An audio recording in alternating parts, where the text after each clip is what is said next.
I always thought Molly liked me. Hello, everybody. Then she makes me follow Alan Keyes. That's martyrdom. I've had that experience on several occasions. When I was listening to Alan, I decided that I really needed to give a quote because it really came to me, and I went up into my room and I looked it up to make sure I didn't get it wrong, and it's from St. Anthony the Great.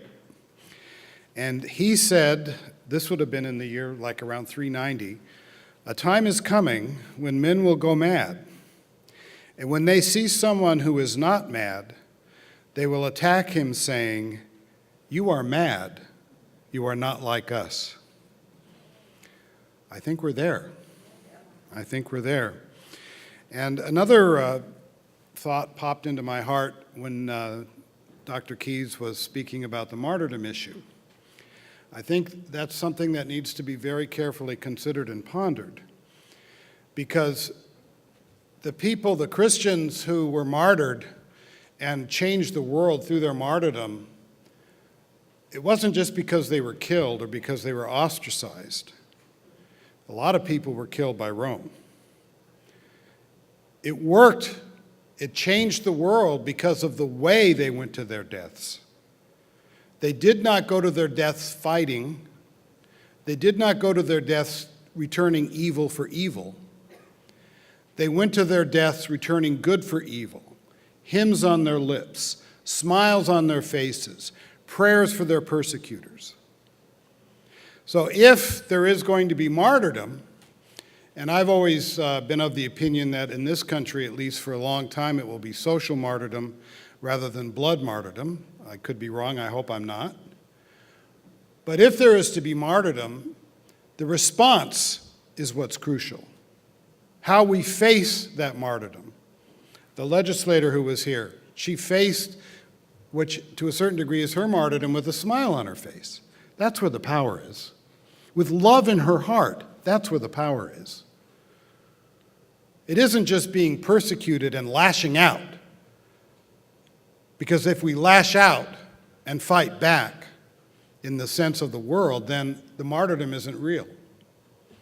And it won't have the impact if that is to be the fate of the Christian community in the United States. I'm an optimist, so I believe the jury is out, as they say. But time will tell. I'm here to talk about medical martyrdom, which has really become a passion for me. As the society's morality is becoming increasingly polyglot, as it has moved away from a more homogeneous Judeo-Christian outlook, you're beginning to see that reflected in the healthcare system. And in fact, the healthcare system is one of the primary battlegrounds of these cultural issues.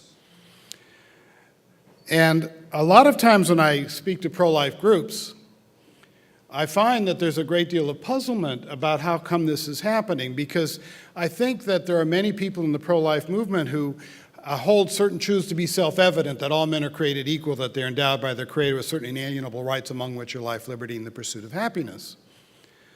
Well, the idea of the self-evident truth that so moved Thomas Jefferson to write those words doesn't exist in our society much anymore. And pro-lifers, God bless us all, believe that the purpose of society is to protect the life, the primary purpose is to protect the life of innocent citizens and innocent people. But there are many, many people in this society who no longer believe that. They believe, and it's being promoted at the highest levels of the universities, it's being promoted in the medical establishment, it is being promoted in the media, it is being promoted in popular culture. They believe that the primary purpose of society is to eliminate suffering. And those are not the same thing at all. Of course, people who believe that the primary purpose of society is to protect the lives of the innocent also believe in mitigating suffering. It's a human obligation to each other, to care for each other, to feed the hungry, to visit the sick, to visit the prisoner. But that's not eliminating suffering. The idea that you can eliminate suffering is a utopian view. And nothing is more dangerous in human history than utopianism. Because you're trying to make heaven on earth, and if you're going to try to do that, you're going to think that the ends justify the means. And very soon then the means become the ends. So if eliminating suffering is seen as the primary purpose of society, that very quickly mutates into eliminating the sufferer. And then the concept of what suffering justifies elimination begins to get very expanded and elastic. Just give you an example out of my own life. My mother died of Alzheimer's disease. She died in 2000. Some of you have heard me talk about my mother before. When I've spoken, and her little Italian feistiness. Well, she died of Alzheimer's disease at age 99 in 2016 with all her own teeth. And for the last 5 or 6 months of her life, my wife and I brought Mom into our home to care for her. And it was a very, very difficult experience, as you can imagine. So what? I mean, I'm her son, right? But she suffered. There's no question she suffered. I suffered. My mother had what is called the night terrors, or sundowning. And so during the day, she'd be my sweet little mom growing progressively weaker. At night, something else happened. And then it was an awful experience. And then the next day, I'd say to her, Mom, do you remember what you said last night? And she'd say, no, I did. That's suffering too. My wife suffered, watching me suffer, and also helping care for my mother. Now, some would say that the fact that my wife and I were suffering and my mother was suffering justified eliminating her over my dead body, but they would say that. And there are people now who are saying that euthanasia for people with Alzheimer's should be allowed. And they're also saying that if people write an advance directive saying, do not feed me, that caregivers should be forced to starve them to death. They're serious. Because suffering, eliminating suffering has become the prime directive, and eliminating the suffering by any means necessary becomes the purpose. And of course, the idea of starving them to death is to get people to say, instead of saying, no, don't kill them, what they want them to say is, oh, that's a terrible way to make them die, let's give them the lethal injection. There's also something in euthanasia advocacy called VSED, Voluntary Stop Eating and Drinking. And on the website of Compassion and Choices, which used to be more honestly named the Hemlock Society, they teach elderly people, and it's aimed at elderly people, that if you've lived a full life, you can stop eating and drinking and die. And then they want doctors to palliate those symptoms because, of course, that's an agonizing death. And the idea behind VSED is for people to say, oh, well, they shouldn't have to go through that process. Instead of saying, no, don't starve yourself to death. Let's find ways to help you want to keep going. The idea is to say, well, let's just give them the lethal injection. And then suffering can also include the suffering of the medical team that cares for people with Alzheimer's. That's difficult. The people who helped care for my mother were wonderful, wonderful people. It takes a very special person with a big heart to go into home after home after home where people are in very serious circumstances. And the people I've met in the hospice community are tremendous. And also, some would say, the cost of suffering to society because of the cost of care. So it's very interesting what is leading to some of the issues that we're describing here. And if we're going to stay together in such a morally polyglot society and community, there's going to have to be some form of comity. But let me tell you something. The people who are driving the culture of death do not believe in comity. They do not believe in accommodating differences of opinion. They only believe in that when they're on the outside of the wall saying, let's have a conversation. Once they've taken over the citadel, conversations cease. Because at its heart, it's an authoritarian movement. Any anti-human movement is an authoritarian movement. It may start with the idea of choice, but it doesn't end there. So what's happening now is that there is a great deal of effort underway to require doctors, if they are physicians, midwives, pharmacists, so forth, nurses, medical professionals, that if a patient requests a legal procedure, then that doctor must provide that procedure, assuming that it would obtain the benefit that the patient is seeking and the patient can pay for it, or they have to find the doctor who will do that. And specifically right now, they're targeting abortion. Specifically right now, for Catholic hospitals, they're targeting sterilization. Specifically right now, for Catholic pharmacists, they're targeting, and for Catholic OBGYNs, they're targeting the requirement to prescribe contraception, even though that opposes Catholic moral teaching. They're also targeting euthanasia and assisted suicide where it's legal. Very soon they will be targeting doctors and trying to compel them to block puberty for children with gender dysphoria so that they don't develop secondary sex characteristics, which is now being done. In fact, in Canada, I put a piece on National Review the other day, a judge ruled that a father who was trying to prevent his daughter from receiving gender dysphoria, puberty blockers because she believes she's a boy, that the father has no right to stop that. The mother had already consented, so one might say, well, there was a difference of opinion. But then the judge ruled that if you try to convince this child that she's the sex she was born, or if you try to convince this child that it is wrong, it's not right, and it's not healthy to have natural puberty prevented through artificial means, I will consider that domestic violence. So that the parents' rights were completely stripped. And if you can do that to parents, you can eventually say to doctors, you have to do this. You have to, this child has decided, by the way, the child was 14, so the child's desires have trumped the parents in that case in Canada. And I'm bringing up Canada because it's our closest cultural cousin. A lot of times when I've talked about euthanasia issues, and I'll bring up how in Belgium, just as an example, they take mentally ill people, bring them to hospitals who are anguished and want to die, kill them, and then harvest their organs.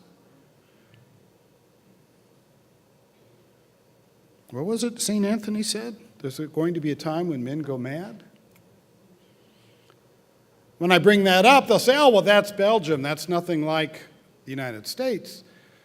Well, it's now beginning to happen in Canada, too. And I say, Canada's our closest cultural cousin. If we'd won the Battle of Quebec, they might have been part of the United States. You don't get closer to the United States in terms of history and culture than Canada and proximity. And then there are a lot of people in this country who looked at Canada as our more enlightened cousins. I'd say they're less enlightened. They're getting less enlightened by the day. But it's the direction that certain people in this country, and a lot of them, want to take us, want to force us, want to drive us like cattle, because this isn't about choice. This is cultural imperialism, and it brooks no dissent. Because when a doctor says, you know what, a woman comes to a doctor and says, I want an abortion, and the doctor says, you know, I will care for your pregnancy, but I will not abort your baby, and you want to force that doctor to do that abortion, is it because the woman won't be able to find an abortionist? Of course not. It's because of the message that refusal sends, that abortion is wrong, that human life is sacred, and that the purpose of medicine is to heal, not to kill. That's the message.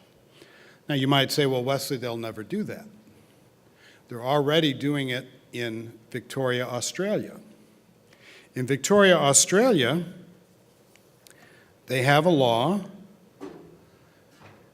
in which if a doctor is approached by a patient for an abortion, that doctor must perform that abortion or find another doctor that the doctor knows will perform that abortion.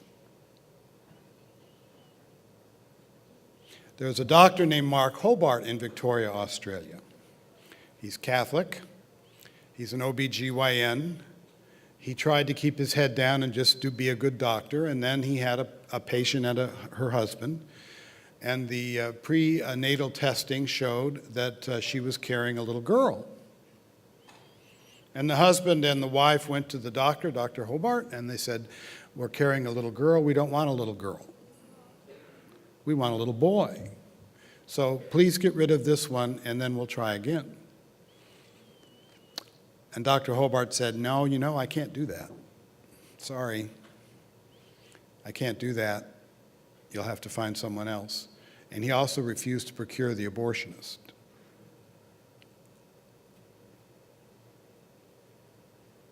He was vilified in the national media, attacked.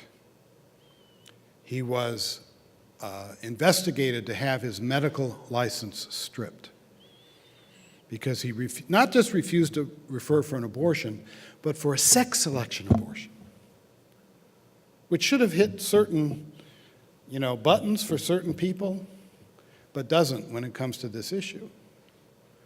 He was not stripped of his medical license, but he did receive a formal censure. I'm a lawyer. I'm glad you don't hold it against me. But if I ever was professionally disciplined, it would be a humiliation. Now, I think Dr. Hobart should hold his head up high, but it's not good. And it really sent a message to any other physician who might have the temerity to say, "I'm sorry, I'm not going to participate in this, and I'm not going to refer because it's against my moral beliefs, it's against the Hippocratic Oath, and it's against my religious beliefs." Australia is very much like the United States, too. The reason Australia got, primary reason why it was colonized was because we kicked the Brits out. So they went down under. I was in Australia, which is also, by the way, Victoria just legalized assisted suicide. I don't think that's a coincidence. I was in Australia twice, in 2001 and then again in 2010, doing an anti-euthanasia speaking tour. And I was in Perth in 2010, and some doctors, after I gave a presentation, some doctors came and introduced themselves to me, and they said, "We used to live in Sydney." And I said, "Well, Perth is a long way from Sydney. Why are you here?" And they said, "Well, because Australia's Victoria passed that abortion law, and we didn't want to face that conundrum, so we moved to Perth." I said, "I see." I said, "What happens if Western Australia passes the same kind of law?" They said, "Well, we'll have to go somewhere else." I said, "What if there's nowhere else to go?" I call this medical martyrdom. Medical professionals in this medical conscience issue are being told, and this is just getting started. It's not in full bore. It's like the first scouts have crossed the border. But the panzers are just on the other side of those trees. And and I'm not being political, but if the election goes towards the left side of the spectrum in 2020, the panzers will burst through those trees. And so I want you to think about what these doctors did. Moving from Sydney to Perth is like moving from New York to Los Angeles. It's 3,000 miles. They uprooted from friends. They uprooted from family. They uprooted from all their memories. And culturally, it was like from going to Manhattan to LA too, because Perth, Sydney is and it's very, if you've been there, it's very much like Manhattan, very dynamic, move, shake, move, shake. You go to Perth, it's on the Indian Ocean. Hey, baby. Life is slow. We've got balmy winds. It's the Indian Ocean. A total change. Well, you might say, well, they would never do that for anything other than abortion, and I hate to say, but in Canada, where euthanasia is now legal, because of a Supreme Court ruling. It didn't just create a legalization of euthanasia across the country. We're talking lethal jab. We're not talking about assisted suicide. But it created a positive right to receive it. It's what I say, the difference between mere legalization, and I don't mean the term mere to be a diminishing of the seriousness of it, but like in Oregon right now, if you hit the magic diagnosis of 6 months or less to live, which is often wrong, by the way, and you ask for a doctor to give you poison pills, the doctor it's actually to protect the doctor. Nothing will happen to the doctor if the doctor gives you the poison pills, prescribes the poison pills. That's legalization. And in Oregon, this is what they needed to pass the law, there can be no punishment for the doctor who refuses to give the poison pills. And there can be no punishment for the doctor if he agrees to give the poison pills. But in Canada, the Supreme Court actually created a positive right to receive euthanasia if you have a medically diagnosed condition causing irremediable suffering, and that can include psychological suffering, and they specifically said it wasn't limited to the terminally ill. Then, because of the Canadian system, the Parliament passed a national euthanasia legalization law. They put in a little hedge that death should be foreseeable. Every one of us, we're all going to die. Death is foreseeable for all of us. I hate to say it, but it's true. And that's been attacked as unconstitutional, and as I read the Supreme Court case of Canada, it is in Canada because the Supreme Court specifically said it has nothing to do with terminal illness. It has to do with suffering. And even if that suffering, which is irremediable, could actually be alleviated through medical means, if the patient says, I don't want those medical means, I'd rather die, then the remediable pain is considered irremediable.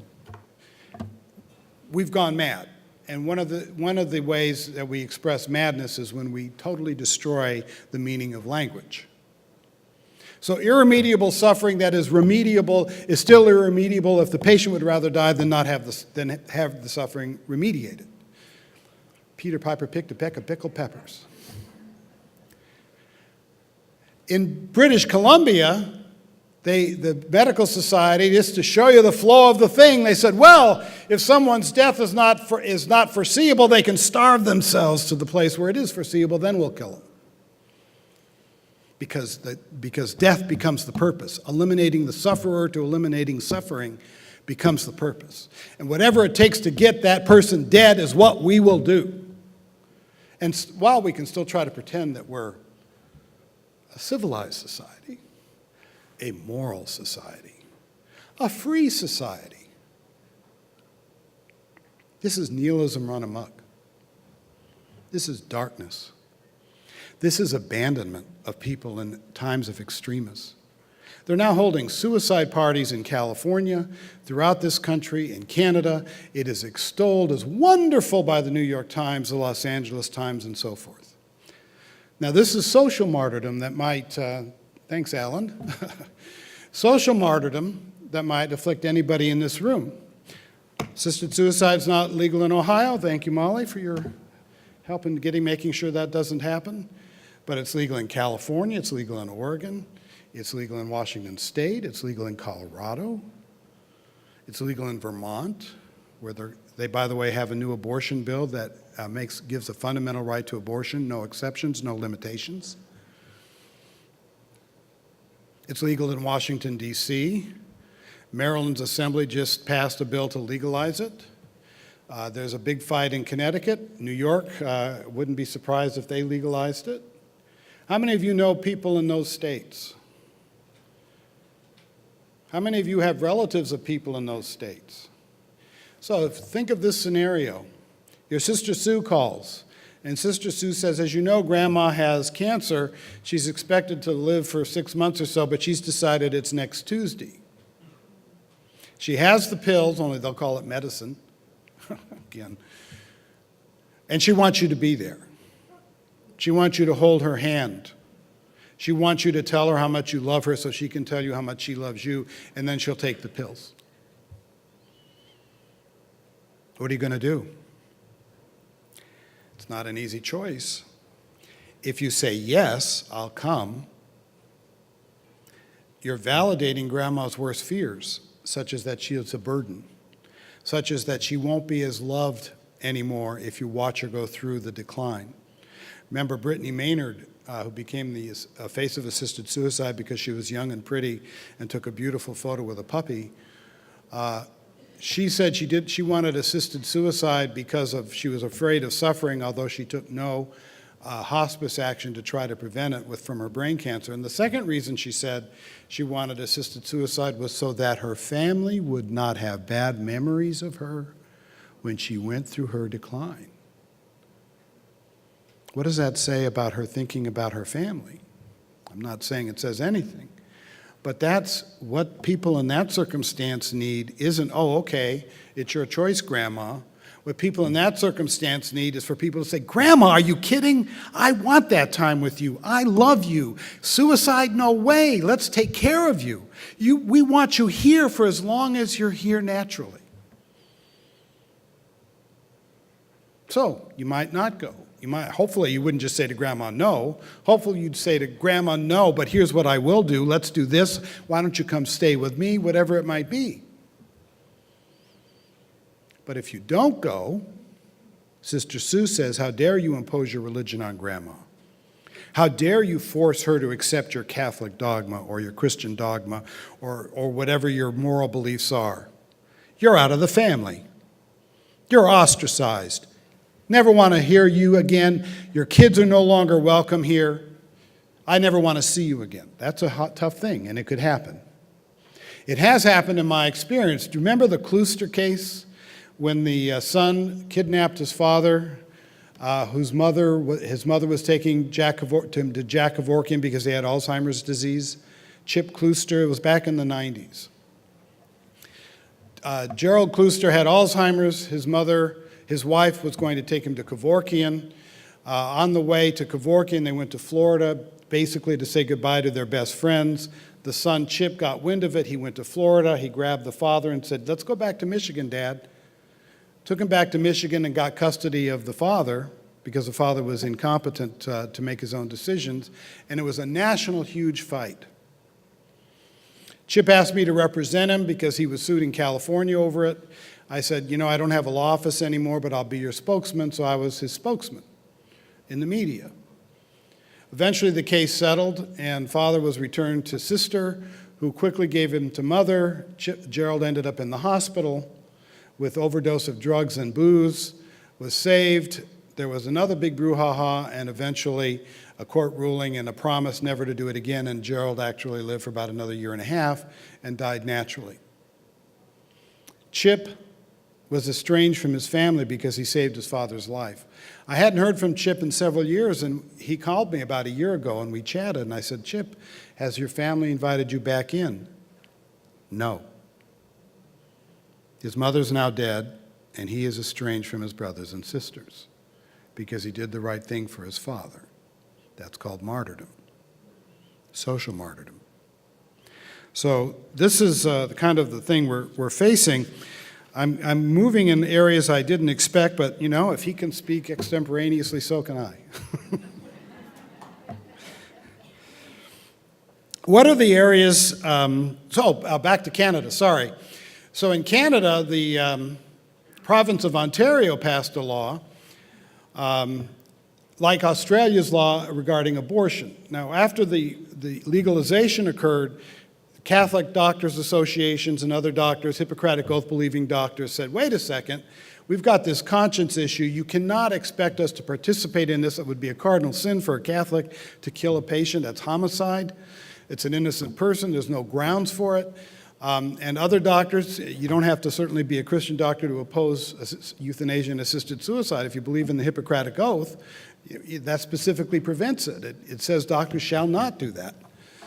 And most of the provinces said, all right, what we'll do to accommodate doctors, at least for now, is we will have a list of doctors willing to do the killing, and if the patients want to have that, they can go to that list, and you guys have nothing to do with it.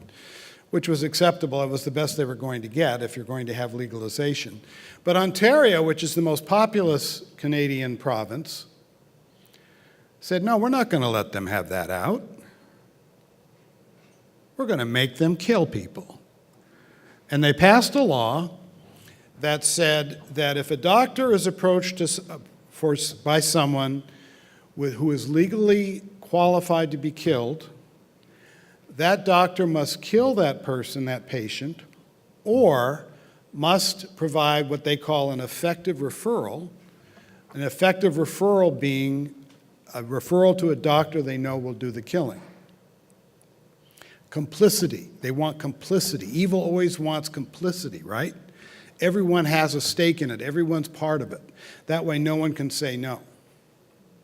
Well, a lawsuit was filed by Catholic doctors, the Catholic Health Association, I think, or the Catholic Medical Association. Other doctors participated, and they said, wait a second.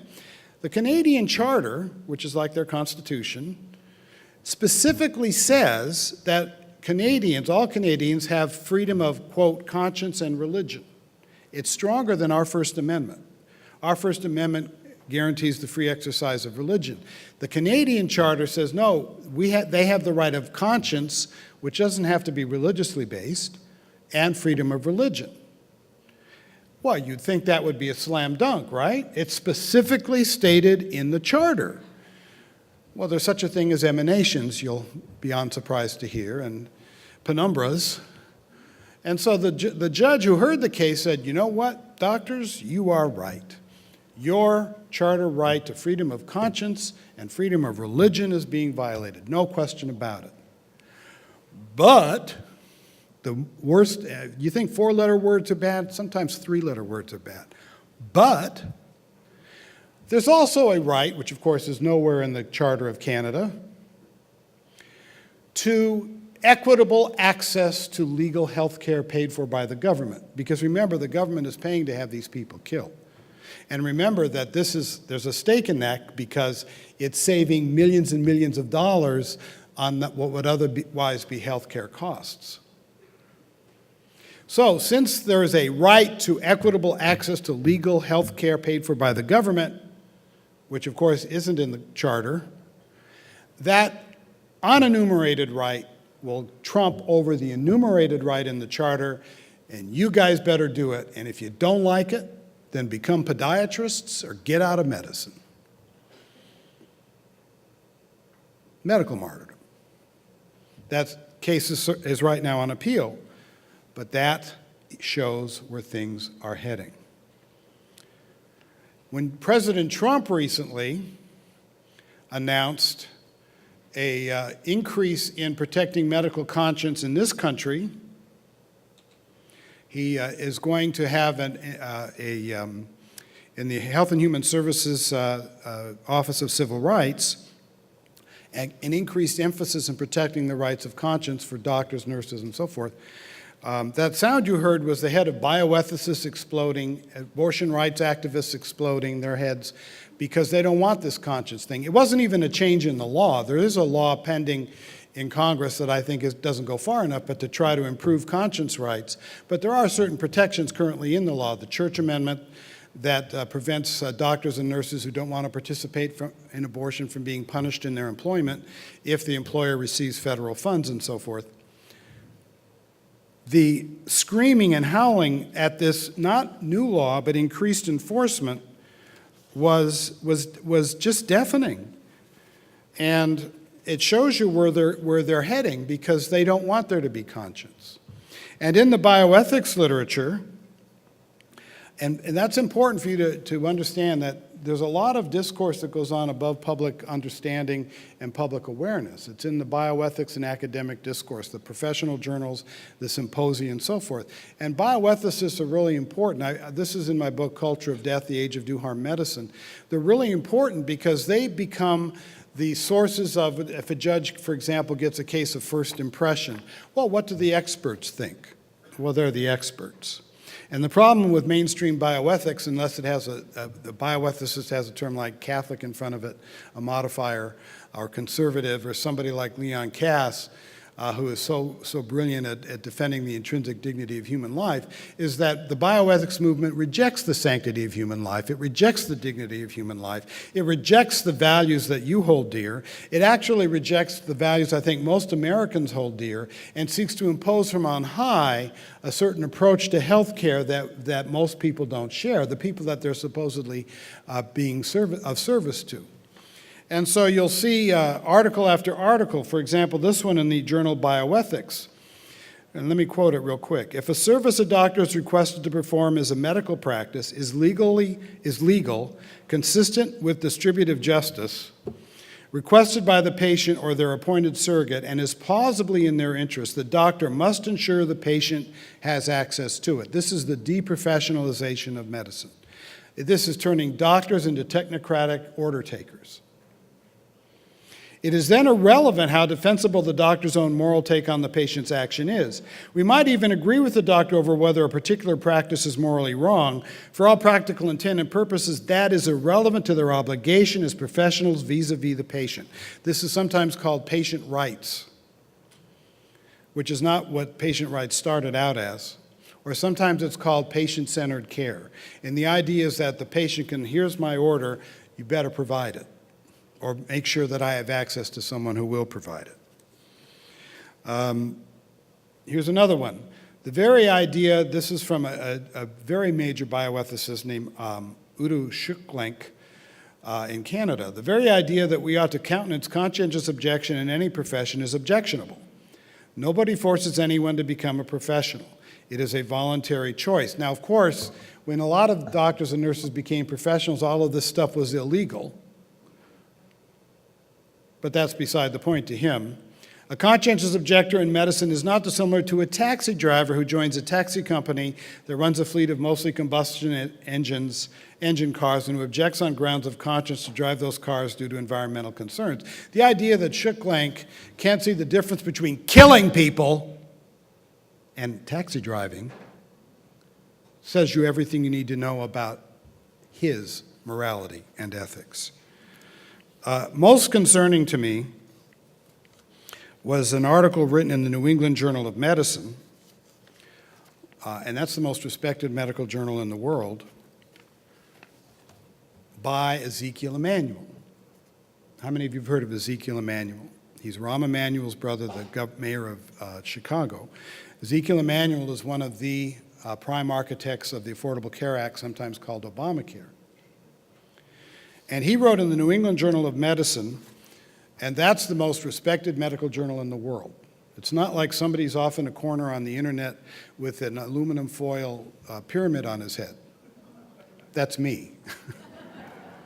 This is the most respected discourse in the world, practically. If not, I think it is the most. And this is what he said. He opposed any medical conscience, including around abortion. And let me read just what he said about abortion. Abortion is politically and culturally contested. It is not medically controversial. It is a standard obstetrical practice. Healthcare professionals who conscientiously object to professionally contested interventions may avoid participating in them directly. Conscientious objection still requires conveying accurate information and providing timely referrals to ensure patients receive care. In other words, the same as the Victoria Law. Healthcare professionals who are unwilling to accept these limits have two choices. Select an area of medicine, such as radiology, that will not put them in situations that conflict with their personal morality, or if there is no such area, leave the profession.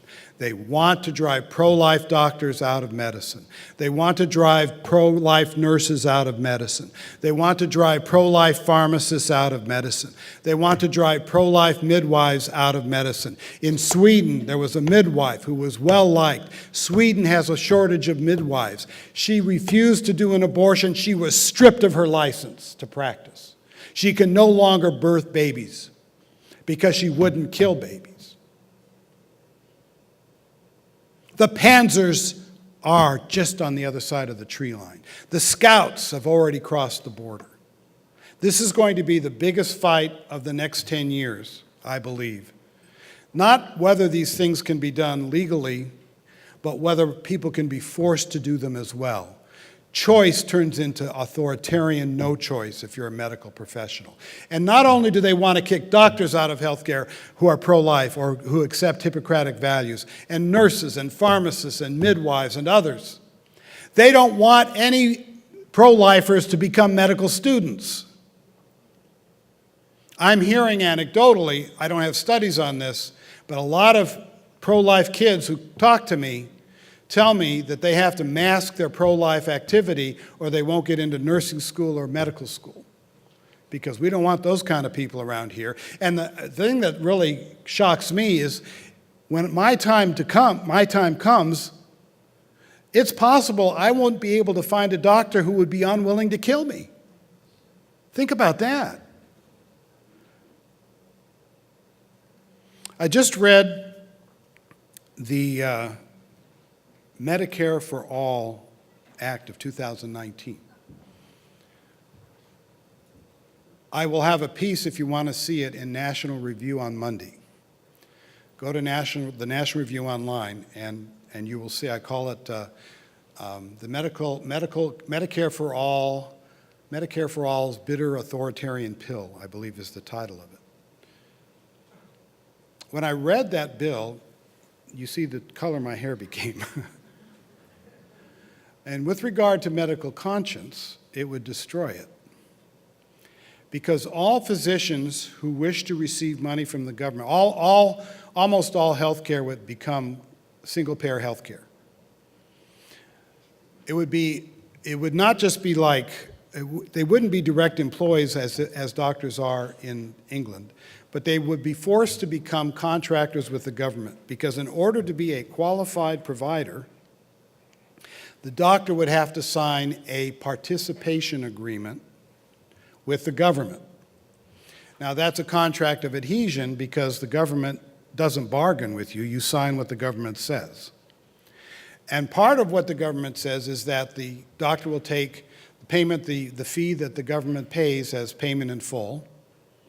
But it also says, and I didn't get into this part in the National Review piece because it took too much explaining, and so the editor and I decided, okay, we won't put it there for now, I can deal with it later.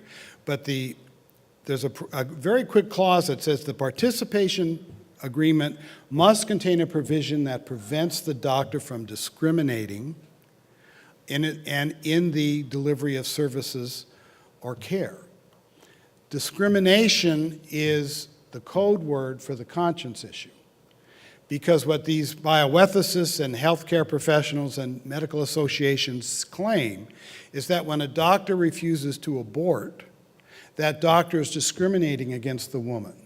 When the doctor refuses to engage in interventions, I don't call them treatments, but interventions for gender dysphoria, for example, right now, 14-year-olds are having mastectomies because they think they're boys. If a doctor won't do that, that's considered discrimination. So when the participation agreement says that you must sign no discrimination, that's going to mean medical conscience.